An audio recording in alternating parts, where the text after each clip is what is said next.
شايفين هالذهب رح يتساوى فيه اكله ما بوصف لك. خليك معي شوف الطريقه تبعها.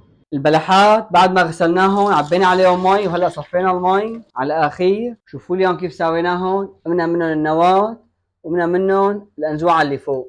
هلا ححطهم على جنب.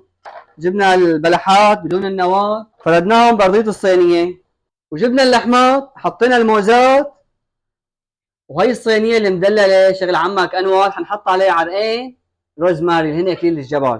فلفل اسود بنعمل له رشه صغيره منشان نظبط الوضع، وشويه هيل بيعطوها ريحه حلوه بتجنن.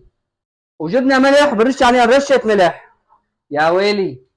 وجبنا شويه ليه خروف سويناهم شرحات حنغطي فيهم اللحمه تبعنا منشان شو ما تحترق على النار. وجبنا قدر كاسه شاي خمسينايه مي حنحطها برضو الصينيه. هاي الصينيه شي فاخر على الاخر شغل عمك انور ومدلله. بنحطها هون بنجيب ورق القصدير، هذا ورق القصدير، وبنلفها منيح وبنضغطها. اهم شي نحصر البخار جواتها منيح ما يطلع لبرا حتى تطلع منهنها، تطلع اللحمه معنا مثل الزبده. شايفينها؟ ضغطناها من هون ولفينا.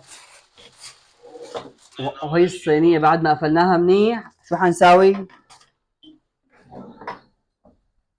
حننزلها بالفرن من تحت على درجه حراره 225.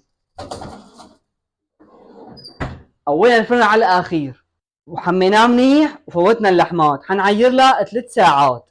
بس في شغله، بعد ساعه ونص بدنا نهدي النار عليها. تمام؟ حتى اكسب الوقت وساوي شغله قدام الاكله تبعي، جبت كم حبه بطاطا قطعتهم بهذا القياس كثير خشنين، وجبت طنجره عبيتها مي، وبعد ما سخنت المي رح انزل عليها بالبطاطايات تاسلقهم.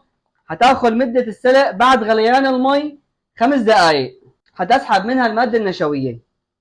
بعد ما غليت المي لمده 5 دقائق طفينا الغاز عليها، وبنجيبهم بنفتح عليهم المي البارده حتى يبردوا مزبوط.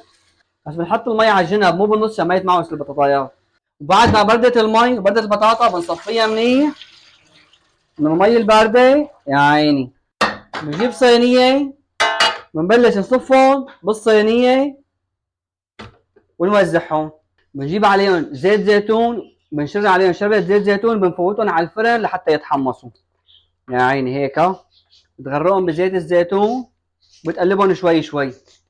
وهي البطاطا بعد ما حمصناها بالفرن بنرش عليها رشة ملح، بنحط عليها رشة زعتر. ايه شو الريحة الفواحة هاي يا عيني. تعال عندي يا غالي قول بسم الله. شوف لي هالذهب هاد شي فاخر على الاخر، ولا حبة بطاطا.